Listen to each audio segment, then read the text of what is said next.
everyone. Welcome back if you've been here before. If not, welcome. I'm happy to have you. As always, timestamps are below in the description and in the video timeline if you want to skip the intro. So today I'm going to be trying to make a panned watercolor palette. So I already have a few watercolor pan palettes, all with pre-selected colors. I did get some tubed watercolors. I think it was a set of 10 as a Christmas present, so I ended up mixing some together to create a palette without pans. Since I don't paint anything bigger really than a 6x8 inch piece of paper right now, I'm leaning towards a pan-based palette as my primary. You can fit a ton of colors and it's less messy for me. However, there's a great deal of colors in my pre-made pan palettes that I just end up not using. So it's time to mix the best of both worlds. I'm going to choose my colors in the form of tubed paints and create my own pan palette. This way I can replace the colors that I end up not using while decreasing on mess, while just easily replacing the colors that I end up using most frequently as well. So, after watching quite a few other panned palette videos, I think I'm ready to try it. So let me run down the things I'm going to use. A metal tin palette that supports watercolor pans. You could go for a plastic one, metal is just my preference. I have a mix of full pans and half pans. Full pans for my most heavily used colors, or at least what I anticipate will be, and half pans for everything else. Watercolor tube paints, in this case I'm using these.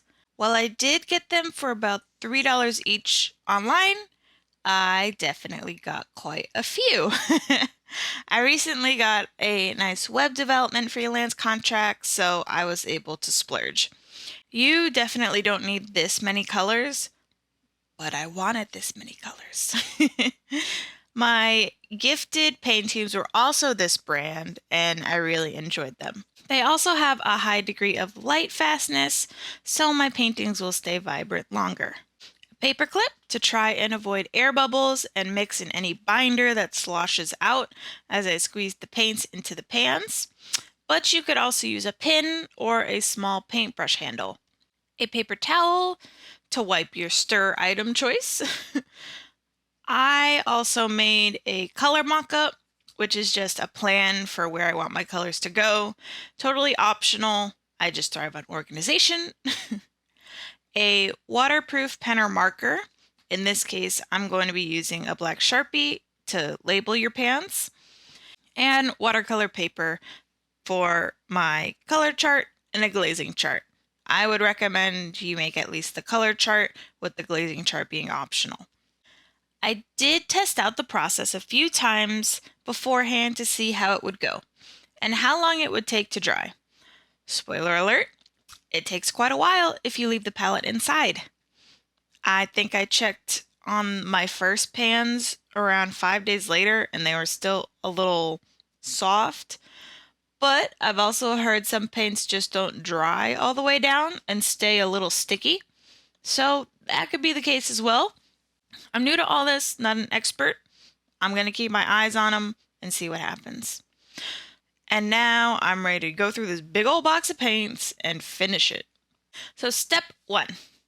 Grab your color mock-up if you've made one and make sure you have everything lined up how you want. Grab your first corresponding paint, double checking the numbers, and mark the number on your pan. I put mine at the bottom, but you can put it on the sides if you want. All my paints are the same brand, so I'm not putting an identifier for that. But if you do have different brands in your palette, that would be useful to include with the number. Step 2. Now that we have the matching paint for this pan, I'm going to squeeze it into all 4 corners to try and minimize air bubbles. If you have large air bubbles, it can cause the paint to collapse and look a bit ugly after the fact when it dries.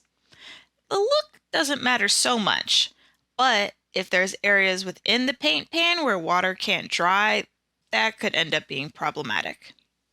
Next, I'll connect the sides and fill it in as normal. When the paint dries, it will contract a little, so don't shy away from filling it, but also don't fill it so much that you're making a mess. You can also fill it about halfway, wait for that to dry, and then do another layer, but I'm far too impatient for that. Step 3. We want to minimize the chances of big air bubbles, and sometimes the binder gets separated from the paint in the tube. So we want to mix that back together if it happens. And we also want to make sure the paint is flush against the sides of the pan. So I'm going to take my mixing tool and just do small little circles all the way around the pan. When I'm done, I'm going to tap it against my hand or the table just to get the paint to settle and push itself towards the bottom of the pan. Step 4. Place it in the palette where you want it and leave it alone for a few days with the lid cracked. You can leave it outside if it's warm, but here it's literally raining almost every day and I would 10 out of 10 forget I left it out there. So slow inside drying it is. And step 5, we're going to repeat this process for every single one.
So there is a little logic to how I ended up organizing my colors.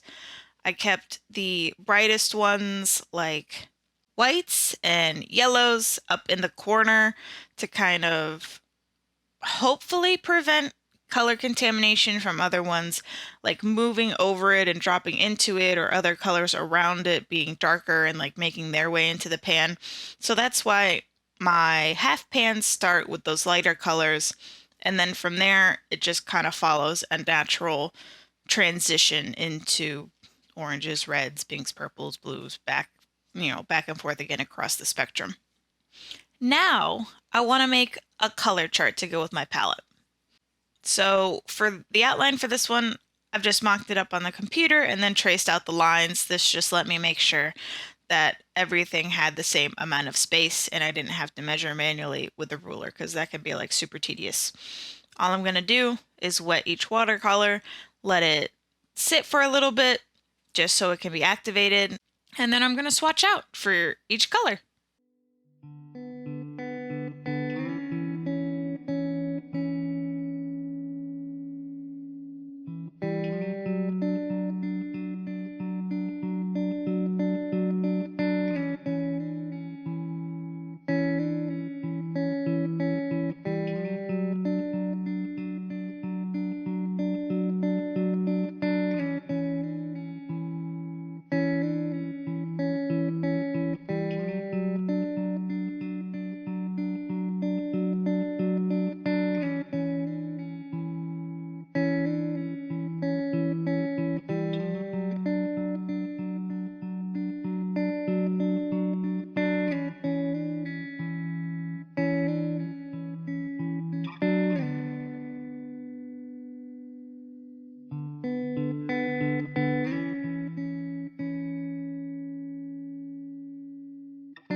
And finally, a glazing chart. This is something I haven't really paid attention to. I layer a lot of the same tone colors or the same exact color on top of each other.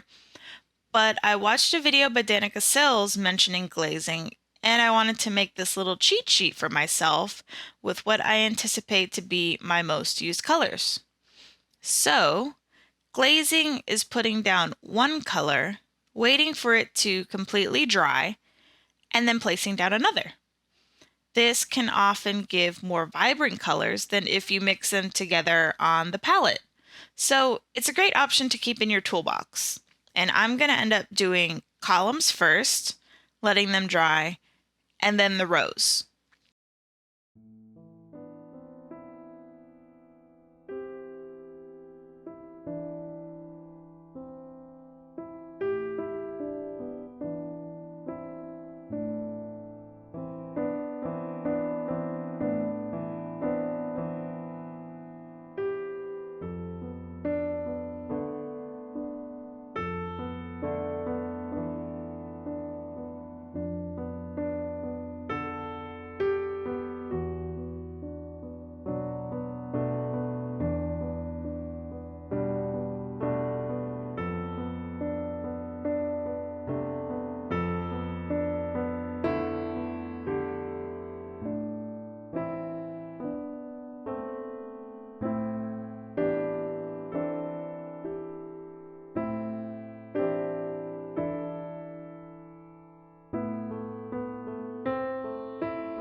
And that's it.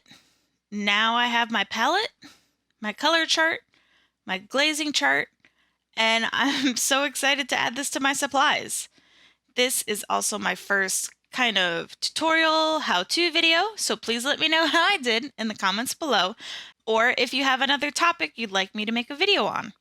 I want to say a big thanks to everyone that has supported me on my Ko-fi through donations or purchasing from my store.